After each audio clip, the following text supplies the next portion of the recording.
Kita akan lanjut lagi ya ke modal memulai usaha ya. Yang pertama sumber-sumber modal. Pertama ditinjau dari asalnya ya, ada modal internal, ada modal eksternal. Internal berarti modal yang dikeluarkan oleh pemilik pabrik atau pemilik usaha.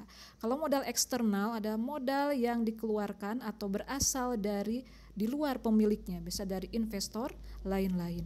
Ditinjau dari terjadinya, bisa dari tabungan pribadi, bisa dari kredit bank, bisa dari intensifikasi penggunaan uang ya. Kemudian dalam menjalankan usahanya ada modal investasi awal, ada modal startup. Jadi modal startup itu adalah modal dalam mendirikan usaha, misalkan dana untuk perizinan, dana pembuatan studi kelayakan ya, seandainya memakai jasa konsultan untuk studi kelayakan perusahaan tersebut atau pabrik tersebut. Kemudian ada lagi modal kerja ya. Pertama ada modal kerja kotor.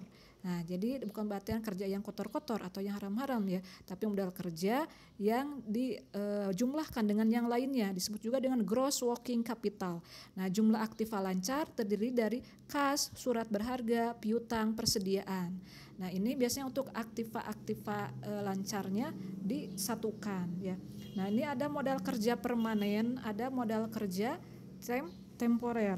Kalau permanen ini adalah selalu ada sepanjang waktu tanpa terpengaruh oleh perubahan musim penjualan atau kondisi usaha. Kalau yang temporer ini diperlukan untuk mengatasi variasi penjualan di atas tingkat modal kerja permanen. Nah, kalau misalkan modal kerja bersih ya ini adalah net working capital, selisih antara aktiva lancar dengan utang usaha. Nah, selanjutnya kita akan ke harga pokok produksi. Nah, harga pokok ini perlu kita hitung ya. Tujuannya adalah satu, sebagai dasar untuk menetapkan harga ya. Jadi harga pokok sudah diketahui, marginnya berapa sehingga harga jual dapat ditentukan. Kemudian menetapkan efisiensi suatu perusahaan, menentukan kebijakan dalam penjualan sebagai pedoman dalam pembelian alat-alat perlengkapan baru sebagai alat perhitungan neraca. Nah, ini adalah rumus-rumus yang berperan dalam perhitungan HPP. Biaya prima terdiri dari biaya bahan baku langsung ditambah biaya tenaga kerja langsung. Biaya konversi, biaya tenaga kerja langsung ditambah biaya overhead. Kemudian biaya total overhead, biaya bahan tak langsung ditambah biaya tenaga kerja tak langsung ditambah biaya overhead pabrik.